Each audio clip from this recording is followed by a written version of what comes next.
ఖర్చులు ఆడంబరాలు జోలికి పోం. MCR HRD సెంటర్లో తక్కువ ఖర్చుతో షెడ్డు టైప్లో సీఎం క్యాంప్ ఆఫీస్ ఉంటుందని చెప్పిండు. ప్రజాభవన్ బిల్డింగ్లను అవసరాలకు తగ్గట్టుగా వాడుకుంటామని చెప్పి సీఎం రేవంత్ చెప్పిండు. సీఎంగా కొత్త కాన్వాయ్ని కూడా తీసుకోవాలనుకుంటలేదు. ఆర్థిక పరిస్థితిపై అందరితో చర్చించి వైట్ పేపర్ రిలీజ్ చేస్తాం. ఓల్డ్ సిటీ నుంచే ఎయిర్పోర్ట్కు మెట్రో, దీంతో దూరం ఖర్చు తక్కువే. మీడియాతో చిట్ చాట్లో రేవంత్ రెడ్డి గారు వెల్లడించినటువంటి మాట. ఇక రాష్ట్రంలో హైదరాబాద్ సిటీ మినహా ఎక్కడ 24 గంటల కరెంటు సరఫరా లేదు. మనకేం చెప్పిరా 24 గంటల కరెంటు గతంలో రాష్ట్రం ఏదైతే ఉందంటే ఏదైతే దేశంలో ఉందో 24 గంటల కరెంటు రాష్ట్రం అంట. అధికారులు పైలుదేరంటే తెచ్చిరట. హైదరాబాద్ సిటీ తప్ప 24 గంటల కరెంటు రాష్ట్రం లేడ సరఫరా లేదట. 12 నుంచి 14 గంటలు మాత్రమే వస్తున్నది. మరికొన్ని గ్రామాల్లో 12 గంటలు కూడా ఉండడం లేదు. విద్యుత్ పై రివ్యూ సందర్భంగా అధికారుల నుంచి అన్ని వివరాలు తెలుసుకున్నాం. ఇది రేవంత్ రెడ్డి గారు చెప్పినటువంటి మాట. ఇప్పుడు 24 గంటల కరెంట్ ఏదయ్యా అని చెప్పి ఫైళ్లు బయట పెడితే ఒక్కడన్నా ఉంటాడా? 24 గంటల ముచ్చట చెప్పినోడు అసెంబ్లీలో ఒక్కరన్నా నిలబడగలుగుతారా? 24 గంటల కరెంట్ ఇయ్యలే. మనం ఈ అంశాన్ని ఈ 24 గంటల కరెంట్ అనేది డొల్లా అని బయట పెట్టింది మనమే. క్యూ న్యూసే ఓ రోజు పోలు పెట్టి రైతుల దగ్గర పోయి మీ ఊళ్ళో కరెంట్ ఉందా అంటే లేదని చెప్పారు. మరి ఇది ఎక్కడ కథ అని అట్లా బయటికి తీసుకురావడం జరిగింది. 24 గంటల కరెంటు ఇచ్చినామని చెప్పిన మాట అబద్ధం అనేది బయటకు వచ్చింది. దాని తర్వాత ఒకసారి కోమటిరెడ్డి వెంకటరెడ్డి గారు కూడా అక్కడికి మంత్రి కోమటిరెడ్డి వెంకటరెడ్డి గారు ఏది బండసోమారం సబ్ స్టేషన్ కాడికి పోయి అది బుక్ తీసిండు. ఏది పవర్ ఎక్కడ ఇస్తున్నారు, ఇన్పుట్ ఎంత అవుట్పుట్ ఎంత, ఆ బుక్ తీస్తే 10 గంటలు కూడా లేదు. ఇట్లా అబద్ధాలు చెప్పి జనాన్ని మోసం చేశారు టీఆర్ఎస్ పార్టీలు. ఇప్పుడు ఇది కేసీఆర్ చేసింది డొల్లా, అబద్ధం, తప్పుడు ప్రచారం అని రేవంత్ రెడ్డి గారు అదే విద్యుత్ శాఖ అధికారులను పిలుచుకొని ఫైళ్లు చూసి చెప్తా ఉన్నాడు. 24 గంటల కరెంటు ఇచ్చినామని టీఆర్ఎస్ పార్టీ చెప్పింది అబద్ధం. అయిపోయానా? ఇక ఇవాళ ఏం మాట్లాడుతాడో మళ్ళా మహానుభావుడు. ఏమో మాట్లాడడానికి మీకు దమ్ము కూడా లేదనుకో. ఓల్డ్ సిటీ నుంచి శంషాబాద్ ఎయిర్పోర్ట్కు మెట్రో ఏర్పాటు చేస్తే దూరం తగ్గడంతో పాటు నిర్మాణానికి ఖర్చు భారీగా తగ్గుతుంది. అందులో భాగంగానే రాయదుర్గం నుంచి కాకుండా ఓల్డ్ సిటీ నుంచే మెట్రో రూట్ ఉంటుంది. నిన్న మనం మ్యాప్ లో చూసినాం కదా. రాయదుర్గం నుంచి అయితే అడవిలోకి మెట్రో రైలు పోతుంది. ఎవడికి పోవాలి అది ఏం కథ తెలియదు. కానీ ఓల్డ్ సిటీ నుంచి శంషాబాద్ దగ్గర ఆరంగర్ చౌరస్తా దాటితే ఏముంది, అంతే శంషాబాదేనే 13 కిలోమీటర్లే ఉంటుంది, చాలా తక్కువ. మరి ఇంత తక్కువ ఖర్చుతోటి కనెక్టివిటీ అయ్యేదాన్ని ఇడిచిపెట్టి నేను రాయదుర్గంకి ఏం చేస్తా? దానివల్ల ఇంకొక ప్రయోజనం ఏంటంటే ఇది ప్రజలకు అవసరం.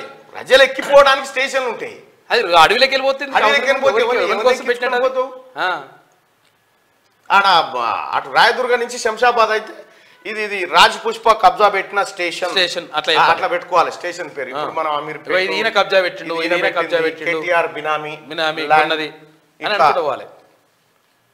మెట్రో రైలు ఆగంగానే ఏదో చెప్తుంది అనౌన్స్మెంట్, మెట్రో గడ్డారంగానే కేటీఆర్ బినామీ కృపయా ధ్యాన్ దేవ్ అట్లా చెప్పాలి. అట్లా చెప్పి మెట్రో రైలు అట్లుంటుంది. ఇక్కడ ఓల్డ్ సిటీ నుంచి పోతే ఓల్డ్ సిటీని కూడా గతంలో కేసీఆర్ ఏమన్నా ఎరికేనా ఎల్లంటే నేను పేల్చేస్తా ఏమనుకుంటున్నావు, ఆగమాగం చేసి చార్మినార్ మీదకి ఏం తీసుకుపోతావురా అన్నాడు. ఆయనతో ఏం చేసిండు, మెల్లగా ఆయనతో ములాఖాత్ అయిపోయాడు. మింగకాడికి మింగినాక అయితే అది ఎట్లా బయట మరి అభివృద్ధి కావాలి కదా అంటాడు. అసెంబ్లీ ముంగడికి కూడా వద్దన్నాడు. ఇంకీయన కథ కాదు కేసీఆర్ చేసిన కథ, ఒక్క లెక్క కాదు.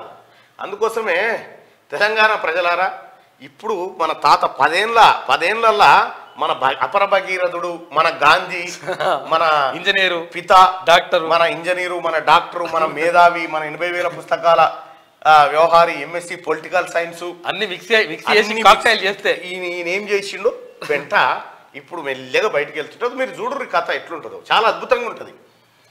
ఇట్లా పావులతో అయిపోయే పనిని బారణ పెట్టి భూముల కబ్జా పెట్టిన భూముల చుట్టూ రైళ్లు దింపుకపోవాలని చూసారు. పబ్లిక్ పనికి రాకుండా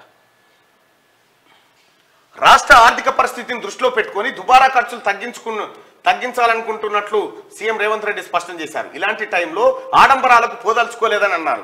రాష్ట్ర ఆర్థిక పరిస్థితిపై అందరితో చర్చించి టైం వచ్చినప్పుడు వైట్ పేపర్ రిలీజ్ చేస్తామని చెప్పారు. అసెంబ్లీలో స్పీకర్ ఎన్నిక, కేబినెట్ సమావేశం అనంతరం మీడియాతో సీఎం రేవంత్ చిట్ చాట్ చేశారు. తనకు ప్రస్తుతం క్యాంప్ ఆఫీస్ లేనందున మర్రిచెన్నారెడ్డి మానవ వనరుల అభివృద్ధి సెంటర్ ప్రాంగణంలో ఖాళీగా ఉన్న 1 ఎకరా స్థలంలో తక్కువ ఖర్చుతో చిన్న ఆఫీస్ ఏర్పాటు చేసుకుని ఉండాలనుకుంటున్నట్టు వెల్లడించారు.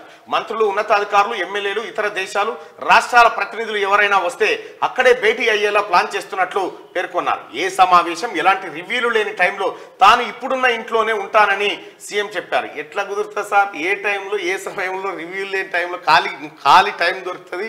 మనమంతో ఆడుకుంటా అనుకుంటున్నాం, పొరపాటున దొరకదు. ప్రస్తుతం ఎంసీహెచ్ఆర్డి సెంటర్లో ఉన్న వాళ్ళకు ఎలాంటి ఇబ్బంది లేకుండా వేరే మార్గంలో ఎంట్రీ, అవుట్ గేటు ఏర్పాటు చేస్తామని ఆయన పేర్కొన్నారు. ₹1 దుబారా ఖర్చు లేదు. నా సొంత కారులోనే తిరుగుతా, నా సొంత ఇంట్లోనే ఉంటా. అధికారుల కోసం ఎవరైనా వచ్చి సమీక్ష సమావేశాలు ఉంటే ఒక షెడ్ వేస్తా, షెడ్లో మాట్లాడుకుంటాం. ఇది ఎట్లుంది? కేసీఆర్ది ఎట్లుండే? కేసీఆర్ కాన్వాయ్, కాన్వాయ్ ఇట్లా పీనుగల వెళ్తే ఈడికేనో ఒక రైలు అంత ఉండేది. 45 కిలోల శరీరం ఇట్లా అంటే పోయి ఆడబడే శరీరం. కొత్త కాన్వాయ్, మాటకో కొత్త కాన్వాయ్. దాని వెనక ఇటో 50 మంది, ఇటో 50 బండ్లు, ముంగటో 50 బండ్లు, 100 బండ్లు పోవాలి, ఎక్కడో అక్కడ ఆగాలి. బండి వెనక బండి కట్టి పెద్ద తలకాయనప్పు ఉంటుండే. ఇప్పుడు ప్రగతి భవన్ కాడ, ఇప్పుడు ఏది ప్రజాభవన్ కాడ చూడండి, కంచెలు గించెలు వీకేసినాక సాపు లేదు తోవా. అయితే రేవంత్ రెడ్డి గారు సొంత కారులోనే తిరుగుతూ అంటుండు. అలాగే తన నివాసం, అధికారిక నివాసాన్ని కూడా బట్టి విక్రమార్క గారికి కొంత కేటాయించిన తర్వాత ప్రజా దర్బార్ కొంత కేటాయించడం జరిగింది. ఆ తర్వాత ఆయన సొంత ఇంట్లోనే పాటు సొంత డబ్బులే ఖర్చు పెట్టుకునే పరిస్థితి కనిపిస్తోంది. రాష్ట్రంలో పరిస్థితి బాగలేదు.